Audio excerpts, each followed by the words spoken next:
부활하신 우리 주 예수 그리스도와 연합하여서 부활의 소망을 확신하며 부활을 기리는 이 주일에 나오신 성도 여러분, 여러분께서는 만약 누군가 예수님에 대한 어떤 이미지를 한 장만 뽑아달라 그러면 어떠한 사건이 그려진 이미지를 뽑아주시겠습니까? 물론 우리는 예수님의 형상을 본 적도 없고 이계명에 따라 그렇게 해서도 안 되지만 어떤 사건을 알려주라고 이야기할 때 어떤 장면을 알려주시겠습니까? 성탄절이 있으니까요. 아기 예수님을 보여주시면서 주님께서 이 땅에 내려오신 일을 알려줄 수도 있겠습니다. 혹은 광야에서 시험을 받으신 예수님의 모습을 보여주면서 그 광야에서부터 하나님의 나라가 회복되었음을 알려줄 수도 있겠습니다. 혹은 바리새인과 서기관들에 의해서 유대 지도층에 의해서 고난을 받으시는 가운데에서도 우리의 구원을 이루시기 위해 그 고난을 겪으신 예수님을 알려줄 수도 있겠습니다. 혹은 병자를 고치시며 복음을 전하신 주님을 알려줄 수도 있겠고, 무엇보다 십자가에 달리신 예수님의 이미지를 제시해 줄 수도 있겠습니다. 지난주에 부활주일이었으니까요. 부활하신 주님을 알려줄 수도 있겠습니다.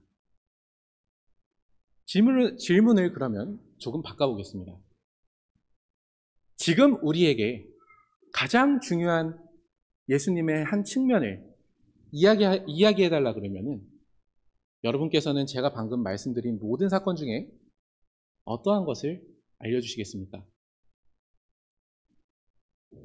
제가 말씀드리지 않은 한 가지 장면이 남아 있습니다. 하늘에 오르셔서 하나님 우편에 앉아 계신 그 예수님.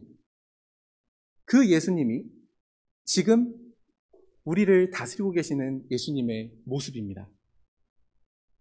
그런데 우리는 때때로 우리의 신앙 고백에 따라, 귀한 신앙 고백에 따라서 하나님께서 이제 하나님 우편에서 우리를 다스리시고 그리고 우리를 위해서 기도하시는 대제사장이시다 하는 사실을 알지만 구체적으로 예수님께서 뭘 하고 계시는 건지, 하나님 우편에서 뭘 하고 계시는 건지 잘 모를 때가 많습니다.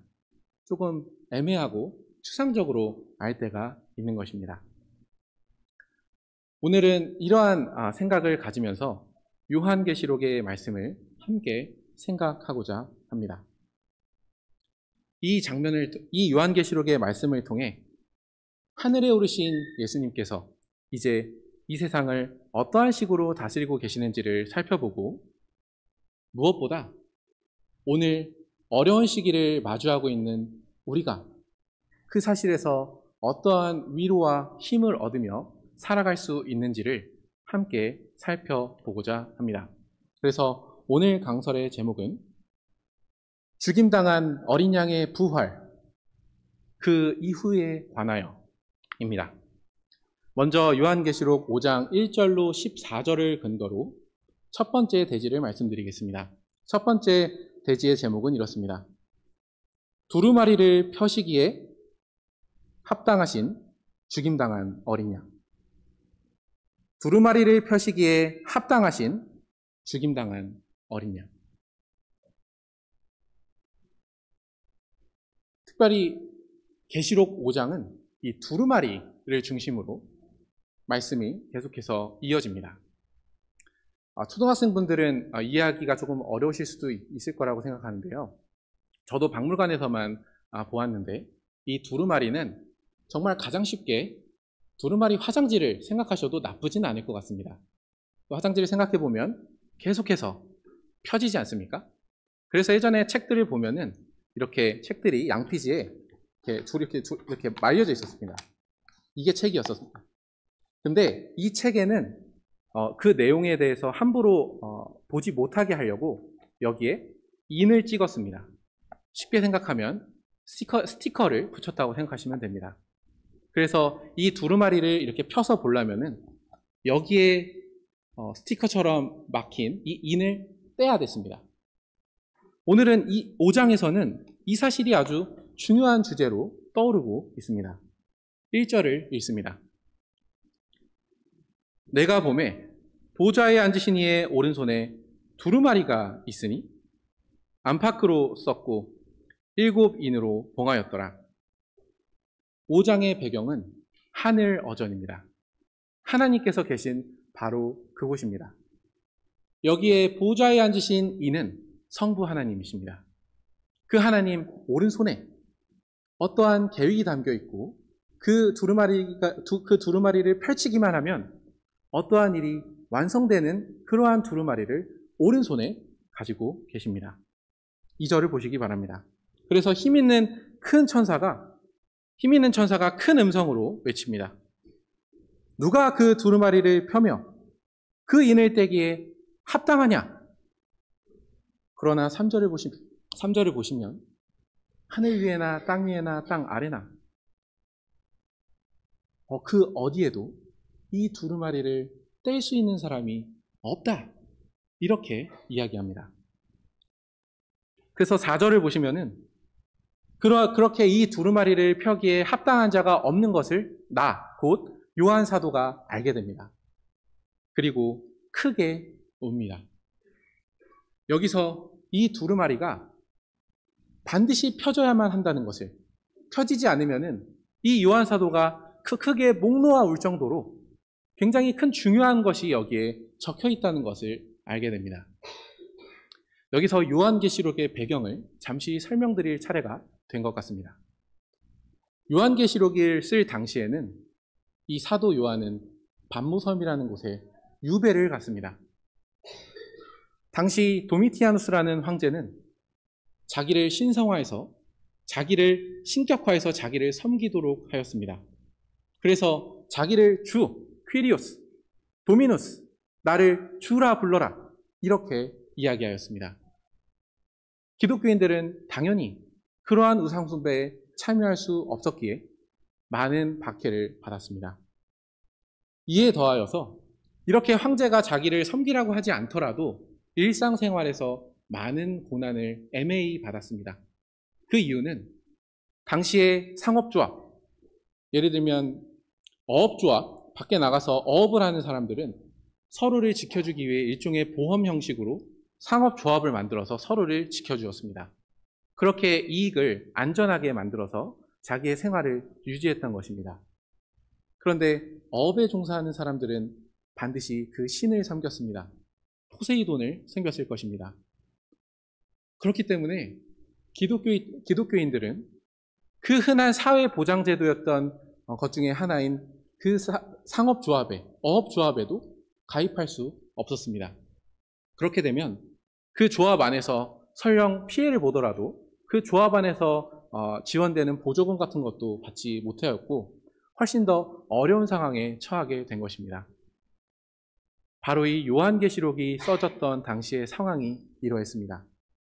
주님을 믿는다는 것, 부활하신 예수 그리스도를 나의 주라고 고백하는 그러한 것은 생활의 모든 경제적인 상황과 사회적인 기반을 다 박탈당하는 것을 의미하였습니다. 바로 이러한 상황 때문에 요한은 목 놓아 온 것입니다. 하나님의 백성들이 주님을 섬기기 때문에 이렇게 큰 고난을 받고 있는데 사실 이 두루마리에는 하나님 나라가 어떻게 완성될지가 적혀 있었기 때문입니다. 이 두루마리를 펴야 이제 하나님 나라가 완성이 되고 고난을 받는 신자들 역시 그 펴진 두루마리의 내용에 기반해서 소망 가운데 살아갈 수 있지 않겠습니까? 하지만 두루마리를 피지 않는다면 이거는 끝이 보이지 않는 싸움을 계속하는 것이었습니다. 요한은 바로 이러한 상황에서 두루마리를 펴지 못하는 상황 가운데 크게 목 놓아 온 것입니다. 바로 그때 하늘 어전에 있던 한 장로가 이야기합니다. 지금 이 하늘 어전에는 24명의 장로들이 있습니다. 이스라엘에는 12지파가 있었죠. 24는 11을 두 번 곱한 겁니다. 구약과 신약을 대표하는 그 장로들이 하늘 어전에서 함께 주님을 섬기고 있는데 그 장로 중에 한 명이 이렇게 이야기합니다. 5절입니다. 울지 말라.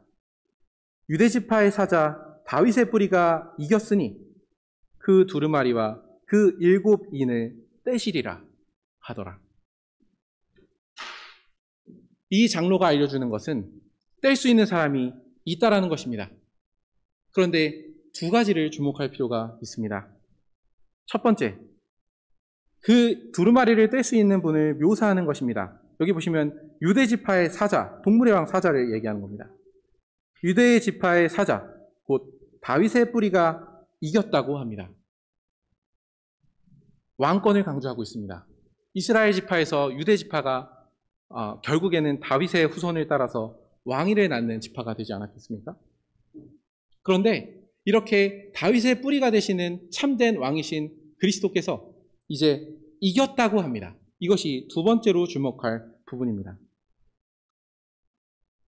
이 하나님 나라의 완성을 담은 이 두루마리를 떼시는 분은 이스라엘 나라, 곧 하나님 나라의 왕권을 받으신 분이셔야 하고, 그렇기 때문에 동시에 이기셔야 되는 분입니다.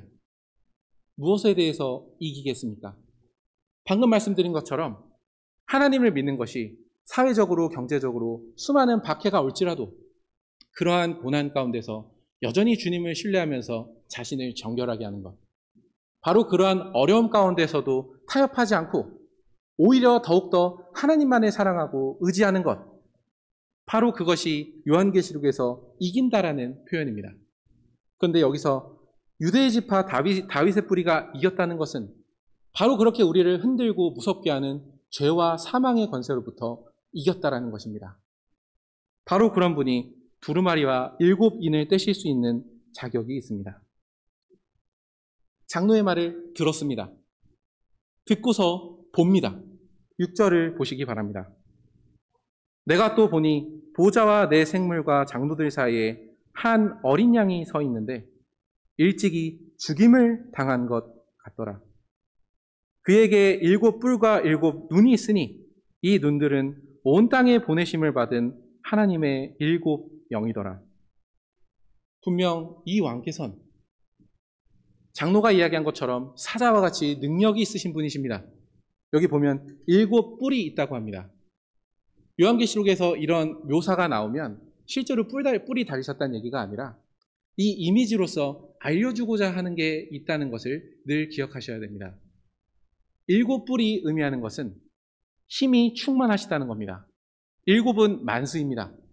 그렇기 때문에 뿔이 7개나 있으시다는 것은 그 힘이 전능하시다는 것을 의미합니다. 그리고 7눈이 있으시다는 것도 지금 예수님께서 7눈을 가지셨다는 얘기가 아닙니다.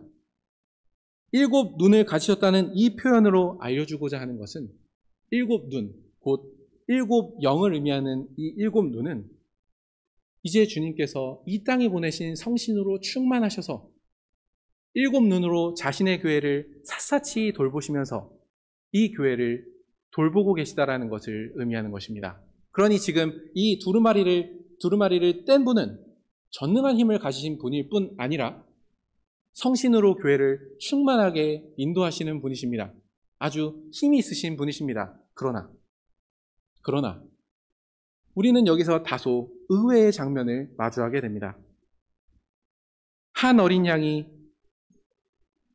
서 있는데 일찍이 죽임을 당한 것 같더라. 이 말은 죽은 것도 같고 안 죽은 것도 같다라는 말이 아니라 명확하게 죽은 존재를 저게 뭐지? 라는 식으로 흐릿하게 처음 바라보고 있는 것과 같습니다. 분명히 장로의 말을 듣고 그분을 바라봤는데 그분은 몸에 상흔이 있습니다. 그래서 누구나 그분을 보면 저 사람은 죽임당했었구나 라는 것을 알게 되는 것입니다. 그래서 여기는 높이 되신 그리스도를 곧 죽임당한 어린 양으로 이야기하는 것입니다. 이 어린 양은 6월절의 어린 양이 예표했던 바로 그 어린 양입니다. 자기 백성의 죄를 구원하시려 자기의 생명을 내놓으시는 분. 바로 그분으로서 우리를 다스리신다는 사실을 죽임당한 어린 양이라는 표현을 통해 알려주고 있는 것입니다. 이제 그분이 보좌에 앉으신 그분의 오른손에서부터 두루마리를 받으십니다. 8절에 보시면은 두루마리를 취하시니까 그 하늘의 여전에서 수많은 찬송이 터져 나옵니다. 이제 그분이 그 두루마리를 펴시기 때문에 하나님의 나라는 반드시 이루어질 것이다 하는 그러한 확신 가운데 하늘에서 온갖 찬송들이 다 터져 나오는 것입니다.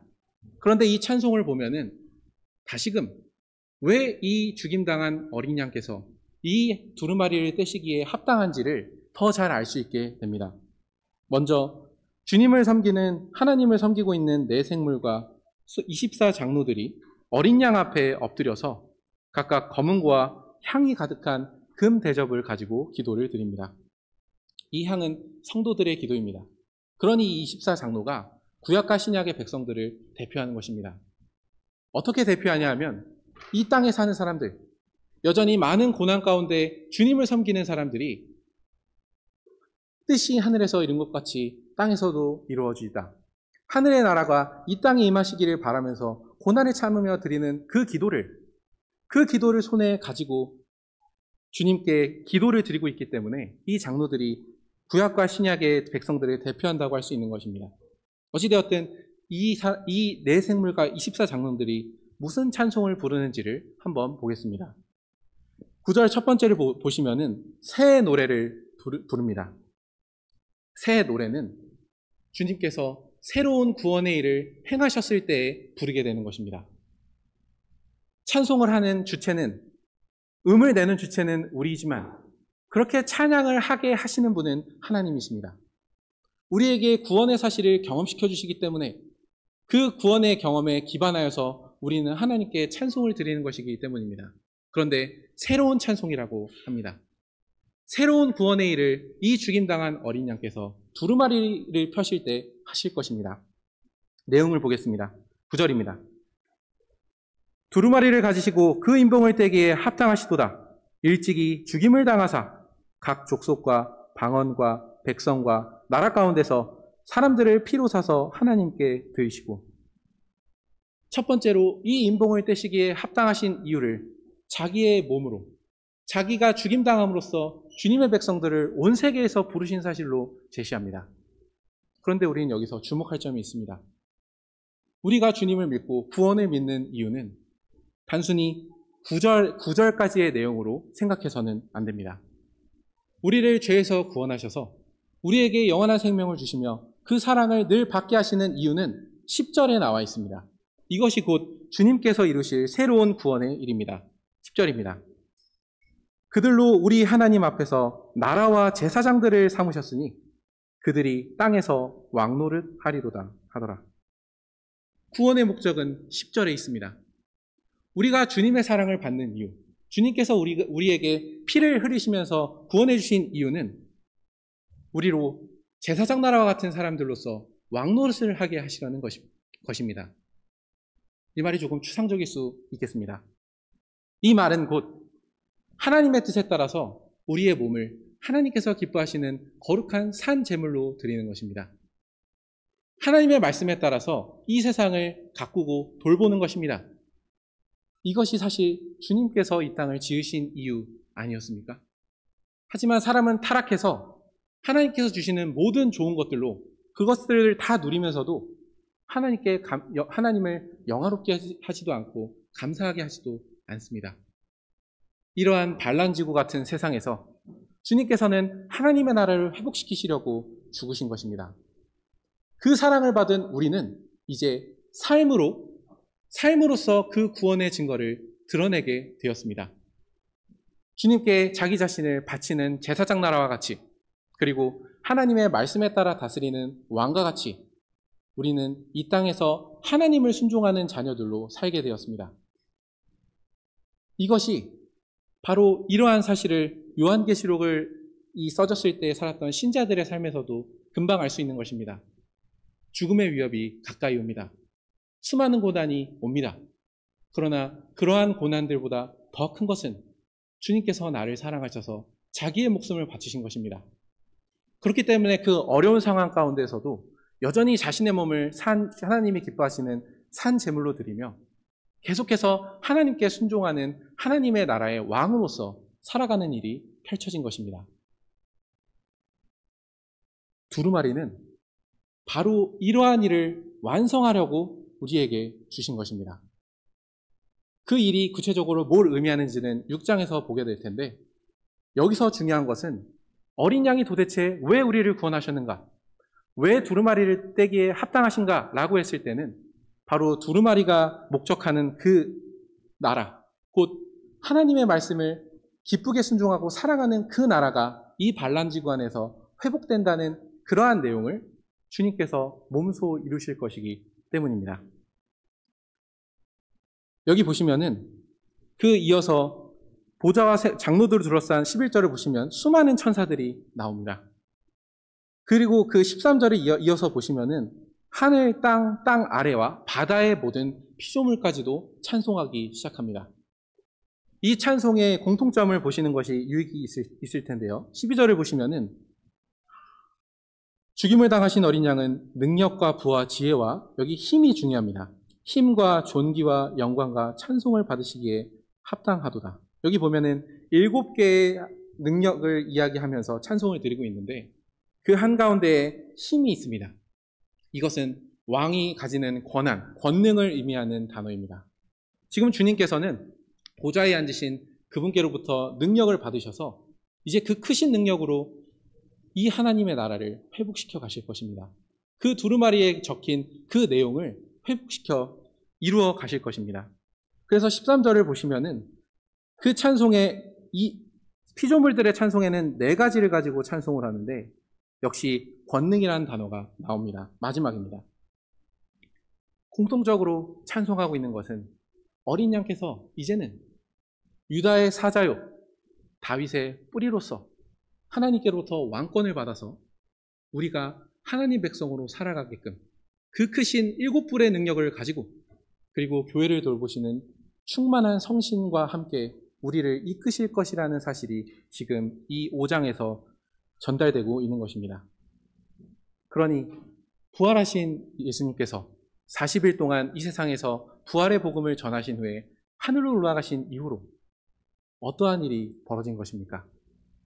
즉위식과 같은 이 본문에서 우리는 하나님께서 마침내 하나님 나라를 온전히 회복하실 것, 곧 하나님만을 사랑하면서 다른 것들을 의지하지 않고 하나님의 말씀에 따라 이 세상을 다스리고 이 세상을 하나님께 드리는 그러한 하나님의 나라를 완성시키실 것이라는 것을 알게 됩니다. 부활하신 어린 양께서는 부활하셔서 하나님 우편에 서서 하나님으로부터 이 두루마리를 받으신 죽임당한 어린 양께서는 이 일을 그 크신 능력으로 반드시 이루실 것입니다. 그렇다면 그 다음으로 도대체 우리가 살아가는 이 환경 속에서 이 5장의 복음이, 다소 우리와는 먼 것과 같은 이러한 복음이 어떻게 큰 위로가 되고 소망이 되는지를 6장 1절부터 11절까지를 통해 살펴보고자 합니다. 두 번째 부분의 대지는 이렇습니다. 두루마리를 펼치시는 어린 양. 두루마리를 펼치시는 어린 양. 총 7인을 떼게 될 텐데요. 오늘은 5째 인까지만 살펴보겠습니다. 6장 1절을 보시면 이렇게 적혀 있습니다. 내가 보매 어린 양이 7인 중에 하나를 떼시는데 그때 내가 들으니 내 생물 중에 하나가 우레소리같이 말하되 오라 하기로, 이에 내가 보니 흰 말이 있는데 그 탄 자가 활을 가졌고 면류관을 받고 나아가서 이기고 또 이기려고 하더라.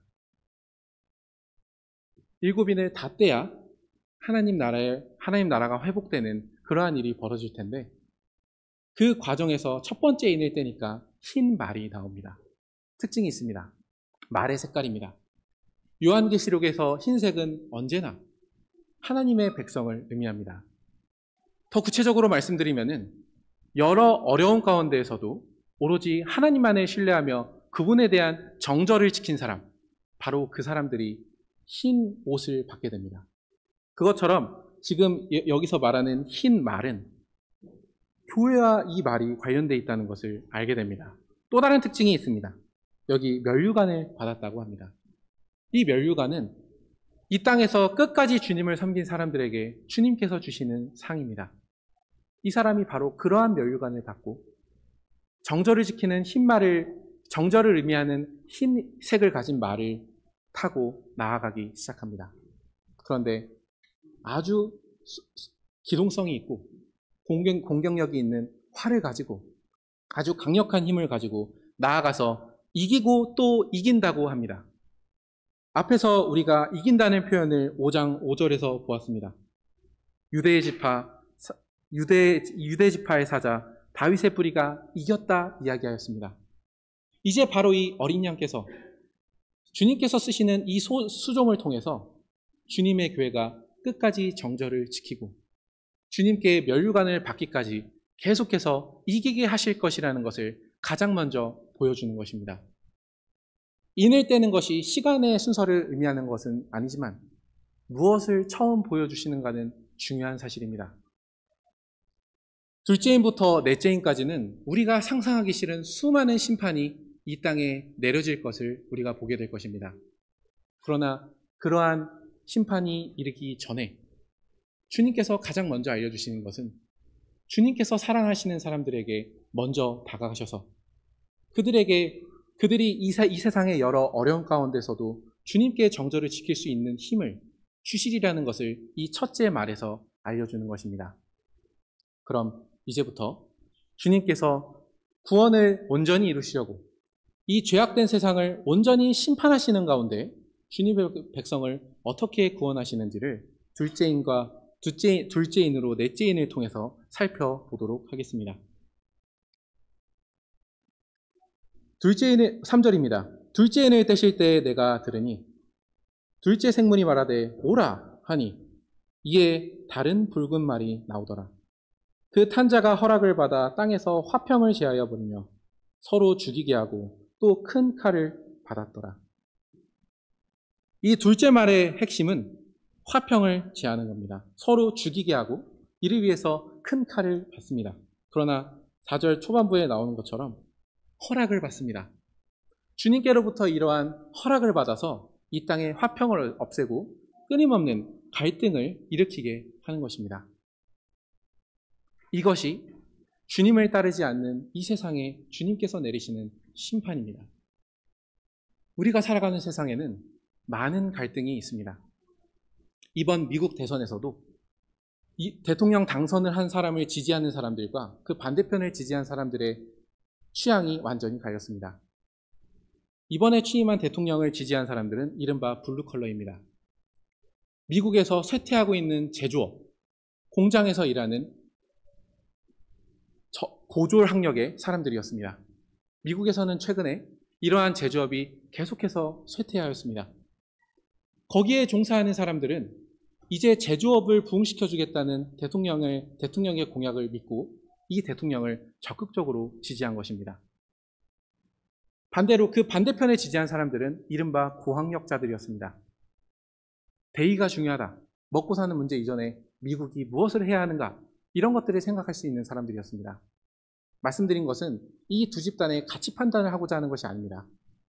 이 세상에는 우리가 풀 수 없는 갈등이 있다는 것입니다. 물론 우리는 화평한 자로서 우리가 처한 상황이든지 이 나라가 주님의 긍휼로 평화롭게 유지되기를 바라야 합니다.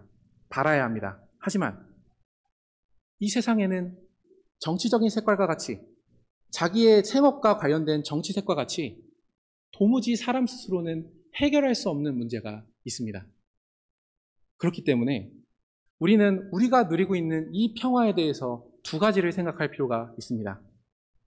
첫째는 우리가 큰 문제 없이 살아가고 있는 이 나라의 이 상태가 주님의 은혜라는 것입니다. 뒤에 보시면은 이 둘째인으로부터 넷째인은 이 땅의 4분의 1, 곧 국지적으로 이루어지는 것입니다. 부분적으로 이루어지는 것입니다. 주님께서는 그렇게 부분적으로 이 세상을 심판하실 때 우리는 잠시 동안 평안을 누릴 수 있습니다. 그리고 이 평안이 불법적으로 불이하게 깨질 때 우리는 언제나 우리가 가진 법률의 한계 내에서라도 이 나라가 상식적으로 운영되고 법이 공정하게 시행되기를 바라고 또 바라야 합니다. 하지만 인간 사회라는 것이 항상 그렇게 순진하게 돌아가지는 않습니다. 독일의 경우에 1차 세계대전이 끝나고 엄청난 배상금을 말 그대로 때려 맞았습니다. 독일은 그러한 배상금을 상환할 능력이 없었습니다. 거기에서 바로 그러한 토양에서 히틀러라는 사람이 나오게 된 것입니다. 우리가 살아가는 세상은 전쟁으로 인해서 사람들이 먹고 사는 문제 때문에 그 이상의 것을 생각하지 못하는 상황이 올 수 있습니다. 그렇게 그 안에서 화해할 수 없는 갈등이 계속해서 일어날 수 있습니다. 그럴 때 우리는 울 것입니다. 의에 줄이면서 우리는 울 것입니다. 하지만 그 측면에 다른 측면이 있다는 것도 기억하셔야 됩니다. 그러한 상황 자체가 죽임당한 어린 양으로부터 온 심판의 한 국면입니다.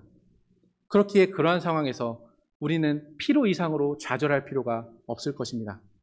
오히려 그러한 상황에서 더욱 정신을 차려서 지금 내가 제사장 나라로서 하나님께서 원하시는 일이 무엇인지를 일상에서 살아가야 할 것입니다. 그러한 상황에 휩쓸려서 믿음을 잃는다거나 혹은 마음이 지나치게 침체돼서 일상생활을 하지 않는 것은 요한계시록의 둘째인을 우리가 배운 보람을 없애는 것입니다. 우리가 그런 거에 취약한 사람들이기 때문에, 우리가 쉽게 좌절하고 놀랄 수 있는 사람들이기 때문에 주님께서는 이 둘째인의 말씀을 우리에게 알려주시면서 놀라지 마라. 이것도 내가 이 세상을 심판하는 한 과정이다 라고 말씀해 주시는 것입니다.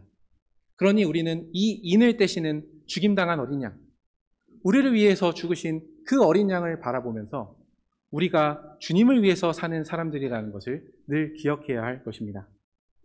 다음은 셋째인입니다. 5절입니다. 셋째인을 떼실 때 내가 들으니 셋째 생물이 말하되 오라 하기로 내가 보니 검은 말이 나오는데 그 탄 자가 손에 저울을 가졌더라. 내가 내 생물 사이에서 나는 듯한 음성을 들으니 이르되 한 데나리온의 밀 한 대요 한 데나리온의 보리 석 대로다. 또 감람류와 포도주는 해치지 말라 하더라. 여기 6절에 보시면은 인플레이션 상황이 있습니다. 물가가 엄청나게 올랐습니다. 그때 당시로 환산해 드리면은 한 데나리온은 일반적인 노동자의 하루 일당입니다. 그런데 밀 한 대는 성인 한 사람만 먹을 수 있는 그러한 양입니다. 그러니 가장 여러분들께서 이런 상황이 오신다면 한 명이 먹을 것을 가족 수대로 나눠야 하는 상황이 오는 것입니다. 인플레이션 같은 경우에는 많은 요소가 있을 수 있겠습니다. 방금 말씀드린 독일의 경우도 전쟁 후에 엄청난 인플레이션에 시달렸습니다. 배상금을 갚지 못하니 돈을 열심히 찍어냈기 때문입니다. 이러한 전쟁 상황에서도 수많은 인플레이션, 물가 상승이 있을 수 있겠지만 사실 우리가 마주하고 있는 상황 중에는 기후 인플레이션이라는 것도 있습니다. 클라이밋 인플레이션. 이 말은 이 세상이 점점 더 온난화되고 그에 따라서 온난화된 세상 안에서 작물들이 죽어나가기 때문에 그렇게 생산량은 줄고 수요는 고정되어 있는 상태에서 생산량이 줄기 때문에 오는 인플레이션입니다. 이것이 우리가 마주한 상황 안에서 마주할 수 있는 물가 상승입니다. 문제는 제가 초등학교 다닐 때에는 그저 먼 이야기로 들렸던 이 기후 재난이 이제는 훨씬 더 가까워졌다는 것입니다. 어머니분들은 훨씬 더 잘 아시겠지만 지난해 배추값을 기억하십니까? 통계에 따르면 50%가 올랐습니다. 그 이유가 바로 기후변화 때문입니다. 물론 이 기후변화가 지금 예측하는 것처럼 반드시 흘러가리라는 법은 없지만 지금의 상식으로 봤을 때는 이러한 어려움은 우리에게 금세 닥쳐올 것입니다. 오히려 해가 지나면 지날수록 훨씬 더 크게 올 것입니다. 그런데 여기 보면 이 셋째인을 떼시는 분, 이분도 우리를 위해서 목숨을 바치신 죽임당한 어린 양이십니다. 이 심판에는 두 가지 목적이 있습니다. 첫 번째는 하나님을 믿지 않는 세상을 국지적으로 심판하시는 것입니다. 동시에 하나님께 구원을 받은 사람들이 이 어려움 가운데서 연단되듯이 금을 만들 때 불순물을 빼내기 위해서 용광로를 진하게 하면서 순수하게 만들듯이 우리는 이 심판을 똑같이 받으면서 오히려 더욱더 주님을 섬기게 될 것입니다. 그러나 이 과정에서 주님을 참되게 믿지 않는 사람은, 그 사람은 하나님의 자녀가 아닌 것도 동시에 드러나게 될 것입니다. 하지만 주님께서 이 셋째인을 지금 비교적 평안한 이때에 우리에게 말씀으로 주십니다. 첫째, 흰 말을 먼저 보내서 어려움을 견딜 수 있는 말씀도 주시고 믿음도 길러주시면서 우리가 어떠한 상황에서도 흰 옷을 입고 면류관을 입을 때까지 이기게 하시려고 지금 우리가 비교적 평안할 때에 이 무서운 일들에 대해서 미리 말씀하시는 것입니다. 다음으로 넷째인에 대해서 말씀드리겠습니다. 7절, 8절입니다. 넷째 인을 떼실 때에 내가 넷째 생물의 음성을 들으니 말하되 오라 하기로 내가 보매 청황색 말이 나오는데 그 탄 자의 이름은 사망이니 음부가 그 뒤를 따르더라. 그들이 땅 4분의 1의 권세를 얻어 검과 흉령과 사망과 땅의 짐승들로서 죽이더라. 여기 8절에 보시면은 검과 흉령과 사망이라고 되어 있는 단어는 전염병으로도 바꿀 수 있는 단어입니다. 넷째인을 통해서 주님께서 알려주시는 것은 또 다른 것, 곧 죽음에 이르는 고통도 그리고 실제로 죽는 그러한 심판도 이 땅에 때때로 보내실 것이라는 사실입니다. 검은 아까 말한 것처럼 전쟁을 의미할 수 있겠죠? 흉년은 방금 말씀드린 것처럼 인플레이션의 한 요소가 될 수 있을 것입니다.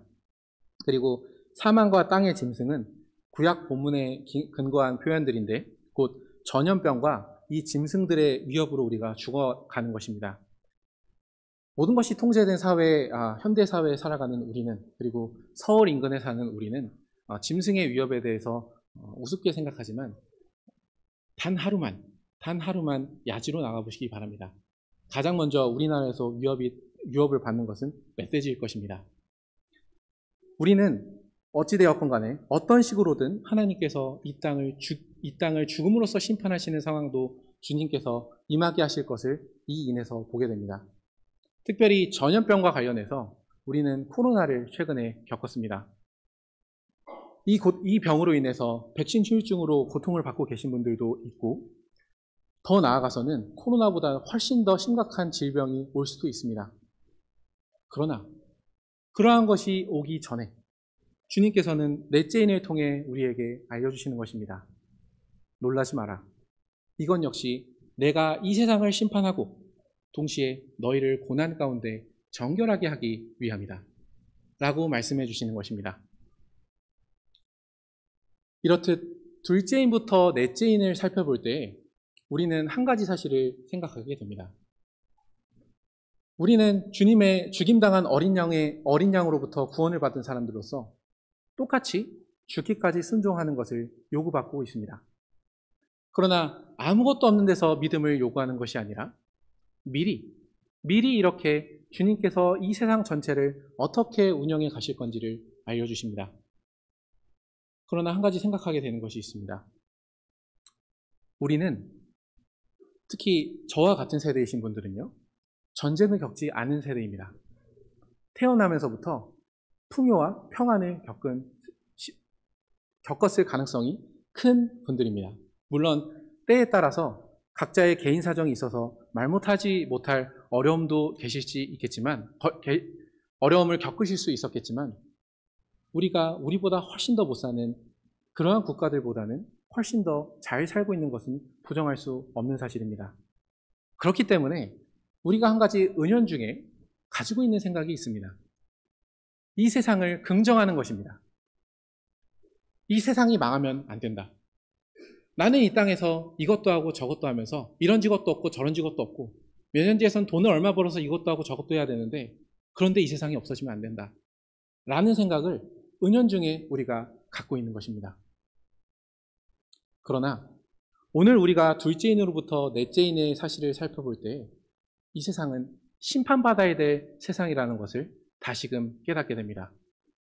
우리가 은근히 긍정하고 있는 그러한 세상에 대해서 더 구체적으로 말씀드리면 하나님께로부터 모든 은혜를 받으면서 하나님께 순종하지 않는 이 세상은 기본적으로 하나님의 심판 아래에 있는 세상입니다.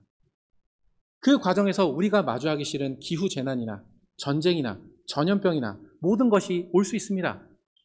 그러나 그 가운데 우리가 생각해야 할 것은 우리가 물론 고난을 기쁘게 받을 수는 없겠지만 그 고난을 즐길 수는 없겠지만 그것이 그렇게 간단한 문제는 아니겠지만 하나님께서는 이 세상을 그런 식으로 심판하고자 하시는 것을 우리는 기억해야 할 것입니다. 우리가 이 세상에 가지고 있는 은근한 긍정, 이러한 것들을 우리는 둘째인으로부터 넷째인을 보면서 해독하게 됩니다. 이러한 관점이 다섯째인을 뗄 때도 그대로 드러납니다. 9절로부터 11절입니다. 9절입니다. 다섯째인을 떼실 때에 내가 보니 하나님의 말씀과 그들이 가진 증거로 말미암아 죽임을 당한 영혼들이 제단 아래에 있어. 여기 보시면은 똑같이 죽임을 당했다는 표현이 나옵니다. 죽임당한 어린 양의 사랑을 따라 죽기까지 순종한 그러한 영혼들이 이제 하나님께서 계신 그곳에 제단 아래에 있다고 이야기합니다. 이 제단은 분향단을 의미할 것입니다. 이 분향단은 아침 저녁으로 상번제가 드려질 때 성전 안에서 피워졌던 분향단인데요. 기도를 의미합니다. 아까 장로들이 분향을 가지고 성도들의 기도를 가지고 주님께 찬송을 드렸는데 여전히 죽은 다음에도 이 백성들은 하늘에서 하나님께서 계신 그곳에서 여전히 기도하고 있는 것입니다. 그들이 죽임을 당한 이유는 그리스도와 똑같습니다. 하나님을 싫어하고 하나님을 배격하는 그 세상에서 하나님의 말씀과 그 하나님의 말씀을 자신의 삶으로 증거했기 때문입니다. 우리같이 평안한 세대는 아직 종교적 자유이라는 명목 아래에서 평안 가운데 예배를 드리고 있지만 이 세상의 기본적인 정체는 하나님을 싫어하는 것입니다. 그래서 그 하나님을 섬기는 사람을 죽기까지 싫어하는 것입니다. 이것이 신자가 맞이할 수 있는 최고의 극단일 텐데 바로 그때까지 주님을 사랑한 백성들이 제단 아래에서 기도하고 있습니다. 그 기도의 내용이 10절에 나옵니다. 큰 소리로 불러 이르되 거룩하고 참되신 대주제여 땅에 거하는 자들을 심판하여 우리 피를 갚아주지 아니하시기를 어느 때까지 하시려 하나이까 하니. 말씀드린 것처럼 방금 말씀드린 고난은 이 땅의 4분의 1만 임시적으로 겪는 것입니다. 문제는 그러한 심판을 겪을 때 그 안에 있는 교회도 함께 이 심판의 여파를 받는다는 것입니다. 4분의 1만 받는다는 것은 오히려 신자는 잘못되고 안 믿는 사람은 훨씬 더 잘 살게 되는 것을 의미하게 되는 것입니다. 그래서 여기 보시면은 땅에 거하는 자들이라는 표현이 나옵니다. 요한계시록에서 땅에 거한다는 표현은 하나님을 믿지 않는 우상 숭배자를 의미합니다. 그러한 자들을 여전히 4분의 3이나 심판하지 않고 내버려 주시는 것, 거기에 대해서 탄원의 기도를 올리고 있는 것입니다. 두 가지를 생각하게 됩니다. 첫 번째로 우리는 하나님 나라를 생각할 때 하나님께서 이 하늘 구름 곁에서 뛰어오셔서 우리를 안아주시는 장면들을 많이 생각합니다. 하지만 하늘에 가서도 우리는 기도합니다. 그리고 그 기도의 내용은 하나님의 뜻이 계속해서 이루어지는 것입니다. 왜 그러냐 하면은 이 사람들이 땅에 거하는 자들을 심판하지 않는다라는 말 이면에는 왜 하나님을 섬기지 않고서도 하나님께서 주신 것을 다 누리면서도 하나님께 감사하지도 않고 예배하지 않는 자들을 그대로 두십니까? 그리고 하나님을 섬기는 자들을 박해하고 못살게 구는 사람들을 왜 그대로 두십니까? 그게 하나님의 이름에 합당한 일입니까? 하면서 하나님을 생각하면서 기도를 드리고 있는 것입니다. 이것이 하늘입니다. 하늘은 하나님의 뜻이 온전히 이루어지는 곳입니다. 그러나 이 하늘은 이 역사가 완성되기 이전까지는 똑같이 이 역사와 함께 갈 것입니다. 그 하늘에서 여전히 죽임당한 사람들은, 주님께 순결한 사랑을 보인 그 사람들은 그 하늘에서 하나님의 뜻이 온전히 이루어지기를, 하나님의 나라가 온전히 이루어지기를 기도할 것입니다. 그렇기 때문에 우리는 이 요한계시록이 교정해주는 우리 하나님 나라에 대한 이미지에서 우리의 생각도 교정하게 됩니다. 교회를 다니더라도 이 땅에서 하나님의 뜻이 이루어지기를 바라지 않고 생활에서 하나님의 말씀을 지키며 살지 않는 것, 삶으로서 그 말씀을 믿는다는 것을 증거하지 않는 사람들은 이 하늘의 기도에 참여할 수 없습니다. 교회 안에선 이미 하늘과 땅이 연결되어 있습니다. 주님의 뜻이 온전히 이루어지기를 바라고 있기 때문입니다. 하지만 이 땅에서 교회를 형식적으로 참석하지만 삶에서 이러한 삶을 살지 않는 사람들은 설령 하늘에 간다고 하더라도 뻘쭘할 것입니다. 난 이때까지 내가 원하는 것, 내가 이 땅에서 얻고 싶은 것만 기도하며 살았는데 하늘에 와보니 다른 사람들은 다른 기도를 할 것이기 때문입니다. 그렇기 때문에 우리는 이 땅 가운데서 언제나 하나님 나라가 온전히 이루어지기를 이 교회라는 사회 안에서 그리고 나의 삶 안에서 그것이 온전히 이루어지기를 바라야 할 것입니다. 그것이 곧 하늘을 본 사람들의 이 땅에서의 삶일 것입니다. 11절입니다. 그들에게 흰 두루마기를 주시며, 이건 두루마리가 아니라 두루마기입니다. 겉옷입니다. 흰 두루마기를 주시며 이르시되 아직 잠시 동안 쉬되 그들의 동무 종들과 현재들도 자기처럼 죽임을 당하여 그 수가 차기까지 하라 하시더라. 잠시 동안 쉬라 말씀하십니다. 그 하늘에서의 쉼은 우리가 아무 일도 하지 않는 쉼이 아닙니다. 벌써 앞에서 기도하고 있기 때문입니다. 여기서 말하는 쉼은 우리 안에 있는 죄와의 싸움, 끊임없이 죄를 짓고 싶어하는 우리의 속사람과 그것을 이기려고 하는 새로운 사람의 싸움, 안팎에 있는 다른 사람으로부터 오는 죄를 용서해줘야 되는 그러한 싸움이 없어진 것입니다. 하지만 자기 자신이 죄에서 해방된 사람은 여전히 하나님의 뜻이 온전히 이루어지기를 기도하게 됩니다. 요한계시록 20장을 한번 같이 보시면 좋겠습니다.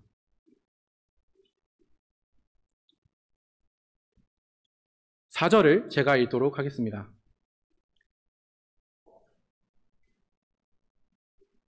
또 내가 보좌들을 보니 거기에 앉은 자들이 있어 심판하는 권세를 받았더라. 또 내가 보니 예수를 증언함과 하나님의 말씀 때문에 목배임 당한 자들의 영혼들과 또 짐승과 그의 우상에게 경배하지 아니하고 그들의 이마와 손에 그의 표를 받지 아니한 자들이 살아서 그리스도와 더불어 1000년 동안 왕노릇하니, 이 1000년은 그리스도께서 승천하시고 다시 오시기 전까지의 시간을 말합니다. 아직 주님께서 인을 떼시고 그 인을 하나씩 이뤄가시고 있는 그러한 시간을 말합니다. 바로 그때 예수를 증언함과 하나님의 말씀에 목배임 당한 자들도, 그 영혼들도 주님과 함께 다스립니다. 우리가 이 땅에서 주님을 섬기다 죽어서 하늘에 올라갈지라도 그곳에서 우리가 하는 것은 하나님의 뜻에 따라 기도드리면서 하나님의 뜻이 온전히 이루어지기를, 그래서 하나님의 나라가 회복되기까지 우리가 계속해서 기도하는 일일 것입니다. 그렇기에 우리는 이 현대사회에서 평안하고 아무런 고통이 없는 이러한 상황에서 세상을 긍정하는 우리의 심정을 바꾸게 됩니다. 이 세상은 심판받아야 될 세상입니다. 물론 주님께서 이 세상에서 부르실 사람들을 부르시기 위해 지금 우리가 이 주일에 모인 것처럼 끊임없이 복음을 전파해야 될 것입니다. 하지만 우리가 복음을 전파하는 이유는 이 세상이 영원히 지속될 거라고 생각하면서 이 땅에서 적당히 살다 하늘에 올라가는 것이 아닙니다. 심판이 올 것입니다. 이 세상을 긍정하지 마십시오. 이 땅에서 하나님을 사랑하시면서 오로지 삶으로 하나님의 말씀을 증거하며 살아가십시오. 그러한 자만이 하늘의 기도에 참여하며 주님과 영원히 이 땅을 다스리게 될 것입니다. 함께 기도하겠습니다. 하늘에 계신 아버지, 저희가 이 땅을 살아가면서 예상치 못한 전쟁이나 내전이나 가뭄이나 기후재난이나 전염병이나 이런 것들을 다 당하게 되는 것을 보게 됩니다. 그러나 이러한 일을 당할 때 저희의 놀란 마음을 진정시키지 못하는 이유는 그 안에 우리가 이 땅에서 안온하게 살고 나의 성공을 보장해주는 이러한 사회가 계속해서 유지되어야 한다는 그러한 생각이 깔려있는 것을 생각하게 됩니다. 그러나 주님의 말씀 앞에서 저희가 하나님을 믿지 않고 하나님을 사랑하지 않는 세상에 살고 있고, 이 세상은 근본적으로 하나님께 심판을 받아야 될 세상임을 기억하게 됩니다. 그리하여 이 세상에 대한 어떠한 긍정도 버리고 이 땅 안에서 저희가 허락하신 이 평안의 기간 동안 고난을 견딜 수 있는 믿음을 주시기를 바라게 됩니다. 이때에 저희가 부지런히 주님의 말씀을 읽고 주님과 부지런히 교제하면서 주님께서 이 땅에 심판을 내리실 때 또한 그 과정 속에서 저희는 더욱더 순결하여져서 과연 하나님께서 영원히 함께 하실 만한 자들로 세워주시기를 구합니다. 주님께서 이 일을 위해 흰 말을 먼저 보내시는 것을 저희가 감사한 마음으로 기억하오니 지금 이 평안의 때에 복음을 듣는 것을 당연하게 생각하지 않고 이 일이 반드시 열매를 요구할 때가 온다는 사실을 기억하면서 저희가 이 평안의 때를 잘 사용하게 해주시기를 구합니다. 예수님의 이름으로 기도드렸습니다. 아멘.